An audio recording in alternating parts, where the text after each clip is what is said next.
حقوق خطرے میں، امریکہ کی جانب سے ایک سابق اعلیٰ پاکستانی پولیس افسر کو بلیک لسٹ کرنا، پاکستانی قانون نافذ کرنے والے اداروں کی کارکردگی پر سوالیہ نشان۔ امریکہ کی طویل ترین جنگ کے بارے میں سامنے آنے والے انکشافات پر جنوبی ایشیا کے لیے سابق نائب امریکی وزیر خارجہ رچرڈ باؤچر سے خصوصی گفتگو، اور ملوائیں گے آپ کو ایسی ٹیم سے جو پاکستان میں خواتین کو ان کے قانونی حقوق سے آگاہ کرنے کی کوشش میں مصروف ہے۔ امریکہ نے ایک سابق پاکستانی اعلیٰ پولیس آفیسر راؤ انوار کو انسانی حقوق کی پامالی کے الزام میں بلیک لسٹ کر دیا ہے۔ کیا یہ اقدام پاکستان کے قانون نافذ کرنے والے اداروں کی کارکردگی پر سوالیہ نشان ہے؟ جانیں گے آج کے پروگرام میں۔ وائس آف امریکہ کے واشنگٹن اسٹوڈیوز میں آپ سب کو خوش آمدید۔ آپ دیکھ رہے ہیں پروگرام ویو 360 اور میں ہوں ارم عباسی۔ امریکی محکمہ خزانہ نے انسانی حقوق کے عالمی دن کے موقع پر سابق S S P Malir Rao Anwar کو 190 ایسے جعلی پولیس مقابلوں کے لیے ذمہ دار ٹھہرایا ہے جن میں 400 سے زیادہ افراد ہلاک ہوئے۔ ہلاک ہونے والوں میں 27 سالہ نقیب اللہ محسود بھی شامل تھے، جنہیں 13 جنوری 2018 کو ملیر میں ایک جعلی پولیس مقابلے میں ہلاک کیا گیا۔ نقیب اللہ کے قتل پر ملک بھر میں متعدد احتجاجی مظاہرے ہوئے۔ مبینہ جعلی پولیس مقابلوں میں ہلاک ہونے والے افراد کے حقوق اور پولیس مقابلوں کی قانونی حیثیت ایک مرتبہ پھر سے بحث کا موضوع بنی۔ راؤ انوار کو ملک گیر احتجاج کے نتیجے میں مارچ 2018 میں گرفتار کیا گیا تھا۔ 3 ماہ بعد اسناد دہشت گردی کی عدالت نے انہیں ضمانت پر رہا کر دیا۔ 33 ماہ گزرنے کے بعد بھی ابھی تک یہ کیس حل طلب ہے۔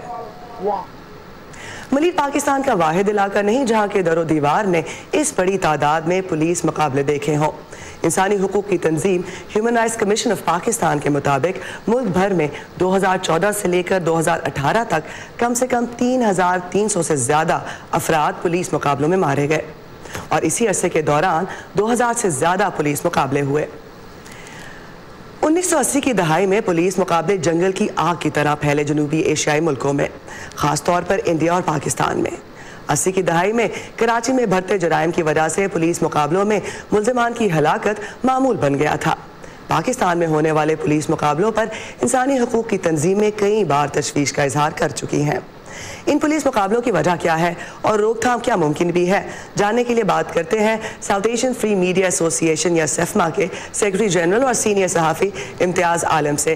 تھینک یو امتیاز صاحب فار بینگ ود اس۔ سب سے پہلے یہ بتائیے کہ جیسے کہ ہم نے نقیب اللہ محسود کی بات کی، ساہیوال واقعہ بھی آپ کے سامنے ہے جہاں پولیس انکاؤنٹر میں لوگ ہلاک ہوئے اور بعد میں پتہ چلا کہ وہ بے گناہ تھے، تو آپ کے خیال میں پاکستان میں ان مقابلوں کی، پولیس مقابلوں میں لوگوں کی ہلاکتوں کی وجہ کیا ہے؟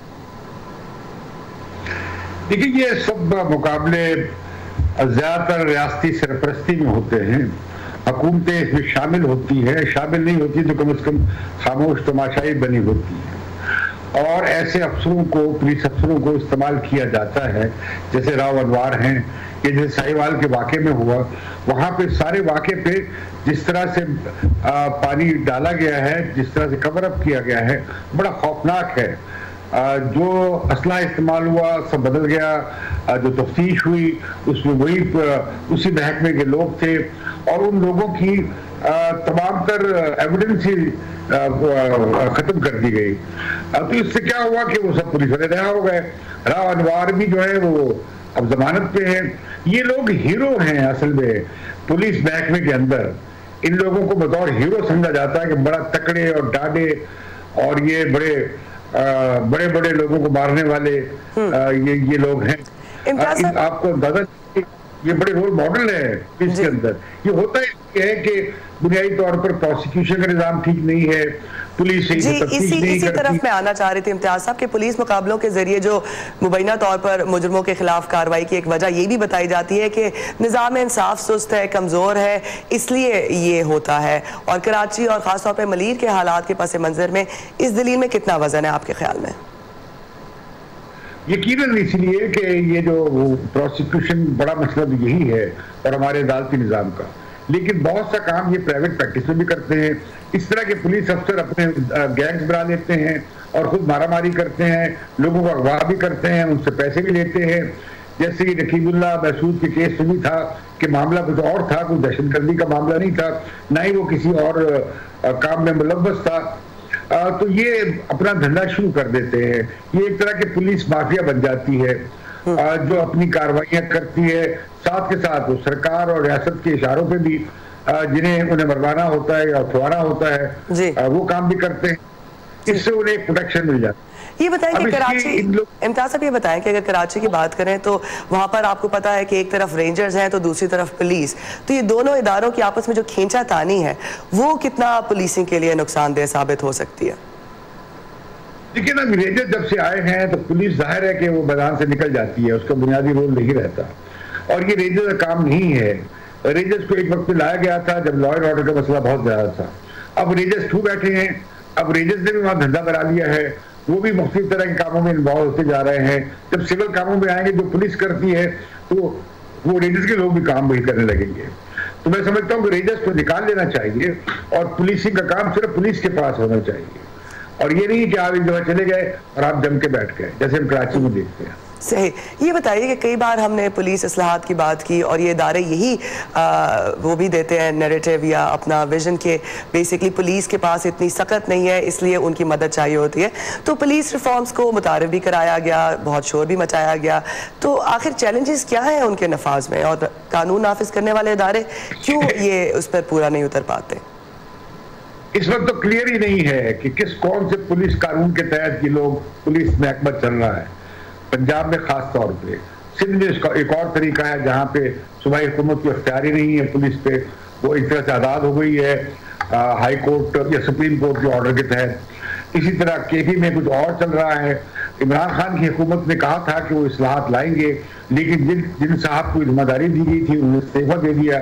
اب پنجاب میں یہ چوتھے آئی جی لگائے گئے ہیں، اور اسی طرح پولیس افسروں کے ہر روز ہر دوسرے دن تبادلے ہوتے ہیں، اور آپ نے دیکھا کہ جو نئے لوگ لگائے گئے ان کے 2 دن کے بعد ہی یہ وکلا کا جو حملہ تھا اس پہ پنجاب کے دل کے اسپتال پہ، وہ ہمارے سامنے آ گیا، پولیس کھڑی دیکھتی رہی اور 2 گھنٹے کا جلوس چلتا ہوا آ کے اس نے حملہ کر دیا ڈاکٹروں پہ اور مریضوں پہ۔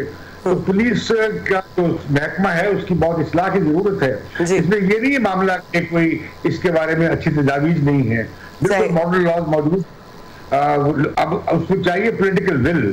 اب سیاستدان اگر پولیس کو استعمال کرنا چاہے گا اپنے ذاتی کاموں کے لیے اور سیاسی مخالفین کے خلاف، تو پھر تو اصلاحات نہیں ہو سکے گی، اور اصلاحات بھی ضروری ہے۔ جی بالکل، بہت بہت شکریہ امتیاز عالم لاہور سے ہمارا ساتھ دینے کے لیے۔ پولیس ریفارمز پہ وہ بات کر رہے تھے، پولیٹیکل ول چاہیے تاکہ ان اصلاحات کو متعارف کرایا جا سکے اور معاشرے میں پولیسنگ کے نظام کو بہتر کیا جا سکے۔ Thanks for being with us سر۔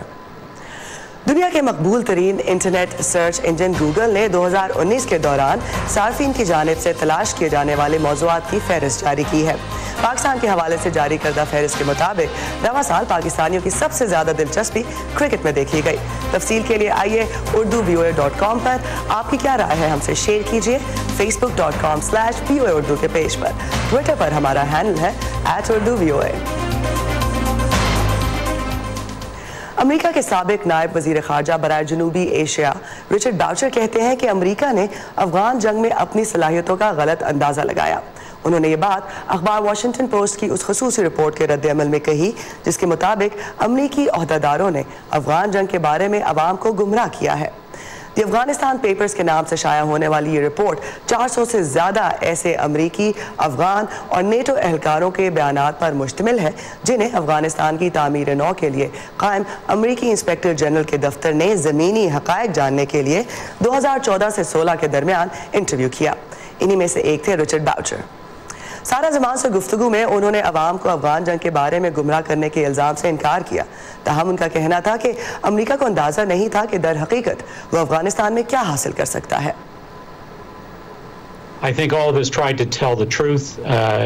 میرے خیال میں ہم سب نے جنگ میں درپیش مسائل کے بارے میں سچ بتانے کی کوشش کی۔ ہم نے وہ بھی بتایا جو ٹھیک ہو رہا تھا، جیسے کئی کامیاب سرکاری پروگرام۔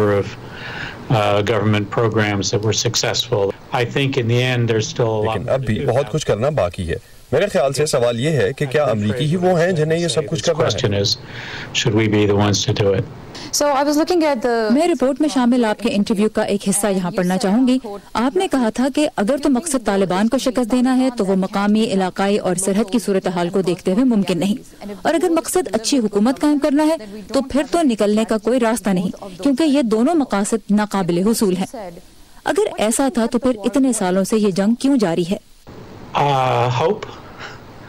امید کے بل پر، اس خیال پر کہ اگر ہم اس سے کوئی بہتر منصوبہ، بہتر حکمت عملی یا بہتر تربیتی پروگرام بنا لیں تو شاید افغانستان میں وہ حکومت بن جائے جو ہمارے خیال میں لوگوں کی حمایت جیت سکتی ہے اور استحکام لا سکتی ہے، اور میرے خیال سے اس کی بنیاد ہمارا اپنی صلاحیتوں کے بارے میں غیر حقیقی اندازہ تھا۔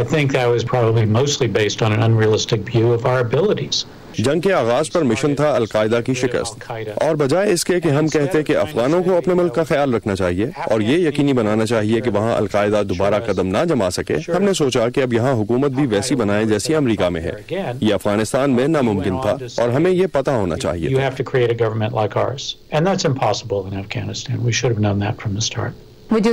آپ یہ کہیں گے کہ امریکہ نے زمینی حقائق کا بالکل غلط اندازہ لگایا؟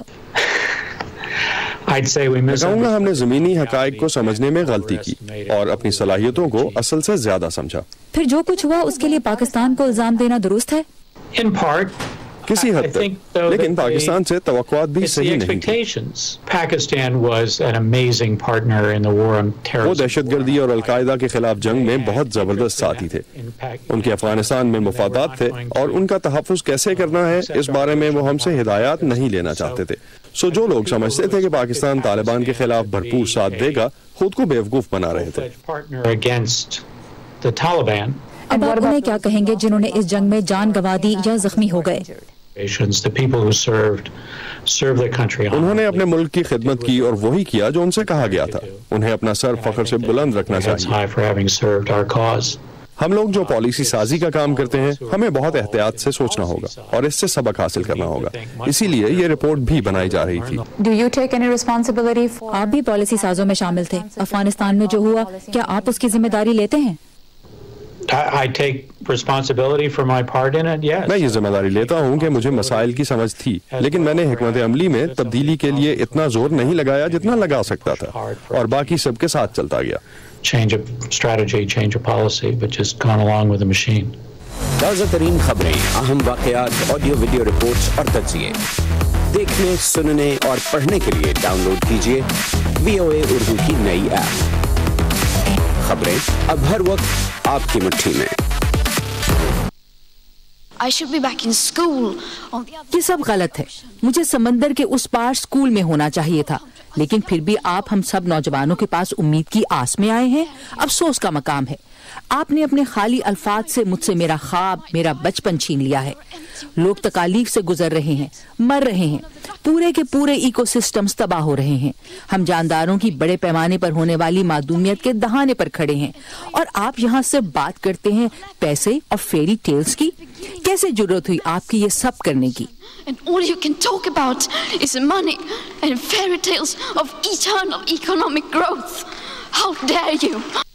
16 سالہ گریٹا تھنبرگ ماحولیاتی تبدیلیوں کے بارے میں آگاہی پھیلانے کے مقصد کے حصول کے لیے اپنے جوش اور ولولے کے باعث دنیا بھر میں ایک جانا پہچانا نام بن چکی ہیں، اور ان کے ایکٹیویزم اور کوششوں کو سراہتے ہوئے امریکی جریدے ٹائمز نے اس سال انہیں پرسن آف دا ایئر کے خطاب سے نوازا ہے۔ سویڈن سے تعلق رکھنے والی گریٹا تھنبرگ کو شہرت اس وقت ملی جب گزشتہ سال اگست میں وہ اپنے اسکول جانے کی بجائے سویڈن پارلیمنٹ کے باہر جا کھڑی ہوئیں اور ماحولیاتی تبدیلی پر آواز اٹھائی۔ گریٹا تھنبرگ اب تک اقوام متحدہ اور کئی ملکوں کے رہنماؤں سے بھی اس سلسلے میں ملاقات کر چکی ہیں، اور ماحولیاتی تبدیلی پر 100 سے زیادہ ملکوں میں شروع ہونے والی تحریک کا مرکزی چہرہ بھی ہیں۔ امریکی نیوز میگزین ٹائمز ہر سال یہ اعزاز کسی ایسے شخص کو دیتا ہے جس نے کسی موضوع کے حوالے سے دنیا کو متاثر کیا ہو۔ گزشتہ سال یہ اعزاز ترکی میں قتل ہونے والے امریکی صحافی جمال خاشقجی کو دیا گیا تھا۔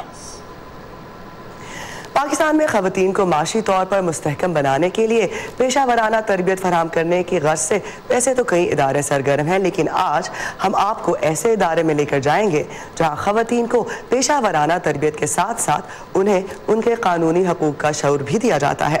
تفصیلات جانتے ہیں کراچی سے محمد ثاقب کی اس رپورٹ میں۔ بلڈ پریشر ٹھیک ہے آپ کا؟ عائشہ جوزف 15 ماہ کی تربیت مکمل کرنے کے بعد کراچی کے ایک اسپتال میں نرسنگ کے پیشے سے وابستہ ہیں. روز پانی لے آؤ پاپا کے لیے. والد کی معذوری اور نوکری چھوٹ جانے کے بعد اپنی پیشہ ورانہ ٹریننگ اور نوکری کے باعث وہ نہ صرف والد کی تیمارداری کرنے کے قابل ہیں بلکہ گھر کی کفالت میں بھی ہاتھ پٹاتی ہیں. جب ایک بار پاپا گر گئے تو مطلب ایسا لگ رہا تھا کہ جیسے میری کوئی دنیا ہی اجڑ گئی ہے, کیونکہ سارے گھر کی ذمہ داریاں مجھ پہ آ گئی. وہ پہلی جاب تھی میری جو میں نے جاب کی تھی وہاں لوگ, کیونکہ جاب کا اتنا ایکسپیرینس نہیں تھا, باتیں لوگوں کی سننا, لوگوں سے بات کرنا, کبھی اتنا آئیڈیا نہیں تھا, کیونکہ ہم نے لیگل امپارٹمنٹ میں یہی پڑھا کہ ہمارا حق ہے. عائشہ نے نرسنگ کی تربیت کراچی میں قائم ایک غیر سرکاری ادارے ٹیف یا دا عباسی فیملی فاؤنڈیشن کی مدد سے حاصل کی ہے, جہاں خواتین کو عمر کی قید کے بغیر صحت, تعلیم اور دیگر سماجی علوم کے شعبوں میں مفت پیشہ ورانہ تربیت فراہم کی جاتی ہے. نہ صرف تربیت بلکہ یہاں خواتین کو ان کے بنیادی قانونی حقوق بھی بتائے جاتے ہیں اور پھر ان کے لیے مناسب نوکری کی تلاش میں بھی یہ ادارہ مدد کرتا ہے. جن بیک گراؤنڈ سے آتی ہیں وہ کافی انڈر پریویلیجڈ گھرانے ہوتے ہیں, ان کے پاس ریسورسز نہیں ہوتے, ان کے پاس اویئرنیس نہیں ہوتی. یہاں پہ آنے کے بعد ان کی ٹریننگ ہوتی ہے, گرومنگ ہوتی ہے, ان کو سافٹ اسکل سکھاتے ہیں, ان کو فائنینشیل امپاورمنٹ اور لیگل امپاورمنٹ سکھاتے ہیں. یہ سب سیکھنے کے بعد ان کے اندر جو ایک خود اعتمادی آتی ہے اور اس چیز کو جاننے کے بعد ان کی بہت مستحکم پوزیشن ہو جاتی ہے سوسائٹی. ٹیف فاؤنڈیشن سے مارکیٹنگ کے ہنر سیکھنے کے بعد لیاری کی رہائشی درخشاں بھی اپنے بہن بھائیوں اور والدہ کی مدد کے قابل بن چکی ہیں. میرا ماننا یہی ہے کہ اگر ہم خود اچھے ہیں تو سب اچھے ہیں. کیا حقوق حقائق ہوتے ہیں ہمارے کہ ہمیں اگر ایک چیز نہیں مل رہی تو ہمیں اسے کیسے حاصل کرنا اور ہمیں کس طرح اس سے لڑ کے آگے سے آگے بڑھنا ہے. ہمیں کسی کی محتاجگی کی یا کسی کے آگے ہاتھ پھیلانے کی ضرورت نہیں ہوتی. جب ہم خود اپنے پیروں پہ کھڑے ہو جائیں تو ہم بہت کچھ کر سکتے ہیں. عالمی بینک کی حالیہ رپورٹ کے مطابق پاکستان میں کام کرنے والوں میں خواتین کی شرح 1/3 سے بھی کم ہے. سماجی ماہرین کا کہنا ہے کہ خواتین کو پیشہ ورانہ تربیت اور ان کے حقوق کی آگہی دلا کر اس شرح کو کئی گنا تک بڑھایا جا سکتا ہے. Muhammad Saqib, voice of America, Karachi. کون ہے جو بوڑھا ہونا چاہتا ہے, لیکن بیٹی گوڈ ہارٹ یہ ثابت کر رہی ہیں کہ بڑھاپے کا مطلب یہ بالکل نہیں کہ آپ ہاتھ پر ہاتھ رکھ کر بیٹھے رہیں. اگر یہ کہیں کہ ان 86 سالہ خاتون کے تو پاؤں زمین پر نہیں ٹکتے تو غلط نہیں ہوگا. آئیے ملتے ہیں بیٹی سے جو اس عمر میں بھی زندگی کو بھرپور انداز سے جینے میں مصروف ہے. بیٹی گوئڈ ہارٹ بچپن میں ہی ٹریپیز فنکاروں کی گرویدہ ہو گئی تھی جب ان کے والدین انہیں ایک سرکس پرفارمنس میں لے گئے تھے. بیٹی ہمیشہ سے ہی ایک ایتھلیٹ رہی ہیں. انہوں نے 8 سال کی عمر میں آئس سکیٹنگ شروع کی اور اس سلسلے میں کئی دہائیوں تک پیشہ ورانہ طور پر دنیا کا سفر بھی کیا. بیٹی نے اپنے شوہر کی موت کے بعد اپنے آپ کو غم سے نکالنے کے لیے ٹریپیز آرٹسٹ بننے کی کوشش کی. یہ آپ کے دماغ کو اس سوچ میں ڈالتا ہے کہ آپ کیا کر رہے ہیں, نہ کہ آپ کہاں ہیں. میں اداس تھی کہ میرے پاس جو تھا اب نہیں رہا, لیکن میں جو کر رہی ہوں یہ ایک تفریح ہے. یہ ایک طرح کا ناممکن کام جو میرے لیے آسان نہیں, لیکن اب میں آرام سے سوتی ہوں بغیر اداس ہوئے. 9 سال پہلے ان کی سالگرہ کے موقع پر بیٹی کے دوستوں نے انہیں مفت کلاسز لینے کے لیے ٹریپیز ہائی اسکول کا ایک کوپن تحفے میں دیا تھا. میں خوف زدہ تھی. ہر کوئی خوف زدہ ہوتا ہے. اس سے ڈر جانا عام ہے کیونکہ یہ کام آپ کے کمفرٹ زون سے باہر ہے, لیکن یہ ایک حیرت انگیز احساس بھی ہے. انسٹرکٹر ڈیو آئرز جو پہلی بار ان کی مدد کر رہے تھے وہ کہتے ہیں وہ خوف زدہ تھے کہ کئی گوئڈ ہارٹ گر نہ جائے. یہ ایک محفوظ کھیل ہے لیکن بوڑھی عورتیں نیچے گر جاتی ہیں, ان کے کولے کی ہڈیاں ٹوٹ جاتی ہیں. تو شروع میں ہمارا فوکس اس پر ہی تھا کہ اس بات کو یقینی بنایا جائے کہ انہیں چوٹ نہ لگے. لیکن شروع سے ہی کھیلوں کی دنیا میں دلچسپی کی بدولت اور اپنے نظم و ضبط اور صبر سے بیٹی نے اس نئے پروجیکٹ میں عمدہ کارکردگی کا مظاہرہ کیا. ٹریپیز شروع کرنے کے 8 سال بعد انہوں نے سب سے زیادہ عمر میں ٹریپیز پر کارکردگی کا مظاہرہ کرنے والی خاتون ٹریپیز آرٹسٹ کی حیثیت سے 2019 کے Guinness book of world record میں جگہ بنائی. مجھے امید ہے کہ لوگ مجھے دیکھ کر کہیں ٹھیک ہے میں اور وہ اتنے مختلف نہیں ہیں. میں جانتی ہوں کہ مجھے اچھی صحت سے نوازا گیا ہے, لیکن اگر وہ ایسا کر سکتی ہیں تو میں کیوں نہیں کر سکتی. بیٹی گوئڈہارٹ کا ماننا ہے کہ جو بھی شخص اپنی زندگی میں کچھ حاصل کرنا چاہتا ہے اسے اس عقیدے کو برقرار رکھنے کی ضرورت ہے اور اسے بغیر کسی عمل کے پابند رہنے کی ضرورت ہے۔ بہرحال وہ کہتی ہیں کہ ایک فاتح سابقہ ہارنے والا ہی ہوتا ہے جس نے محض ایک بار اور کوشش کی، اور بیٹی کو دیکھ کر آپ کہہ سکتے ہیں کہ یہ صرف الفاظ نہیں ہیں۔ جینیا ڈولوٹ کے ساتھ Imran Jadoon, voice of America. ہم جب خوف کو بے نقاب کرتے ہیں،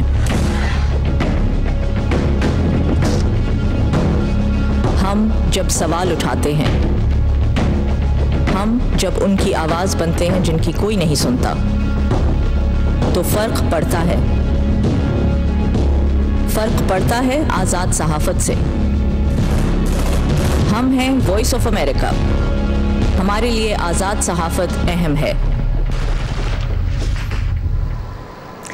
امریکہ میں قائم ایسے تاریخی کالجز اور یونیورسٹیز جہاں طالب علموں کی اکثریت سیاہ فام افراد کی ہے، وہاں طالب علموں کی تعداد میں کمی رپورٹ کی جا رہی ہے، لیکن ریاست شمالی کیرولائنا میں قائم ایک تاریخی یونیورسٹی نارتھ کیرولائنا A&T طالب علموں کی تعداد میں اضافے کو فخر سے پیش کر رہی ہے، کیونکہ اس یونیورسٹی نے انٹرنیشنل اسٹوڈنٹس کو ویلکم کرنا جاری رکھا ہوا ہے۔ مزید اس رپورٹ میں۔ امریکہ کی سب سے بڑی تاریخی سیاہ فام یونیورسٹی نارتھ کیرولائنا A&T 75 سالوں سے بین الاقوامی طلباء کو خوش آمدید کہتی آ رہی ہے۔ ہمارے ہاں تقریباً 50 ملکوں کی نمائندگی ہو چکی ہے، اور اس سیمسٹر میں تو ہمارے پاس 36 ممالک کے طلباء ہیں، اور اس وقت کیمپس میں کم سے کم 320 غیر ملکی طلباء زیر تعلیم ہیں۔ A&T ایگریکلچرل اور ٹیکنیکل کا مخفف ہے، اور یہ یونیورسٹی ملک میں سب سے زیادہ سیاہ فام انجینئرز کو تعلیم دیتی ہے۔ اس تعلیمی ادارے میں ایک مستحکم سائنس اینڈ ٹیکنالوجی سسٹم ہے جس سے مستفید ہوتے ہوئے دنیا بھر کے طلباء نے ماسٹرز اور PhD کی ڈگریز حاصل کی ہیں۔ میں ایسے ہی ایک تعلیمی ادارے کی تلاش میں تھا جہاں مختلف ثقافتوں کی نمائندگی ہو۔ میں پہلی بار سفر کر رہا تھا، اس لیے مجھے ایسا ہی ماحول درکار تھا جہاں دنیا بھر سے آئے مختلف بیک گراؤنڈز کے لوگ مجھے مل سکیں۔ میں نے ماسٹرز کیلیفورنیا میں کیا تھا۔ سین ہوزے اسٹیٹ یونیورسٹی سے میرے پروفیسر نے تجویز دی تھی کہ اگر ریسرچ میں آگے جانا ہے تو یہ یونیورسٹی بہتر رہے گی، اس لیے میں ان کے کہنے پر یہاں آئی۔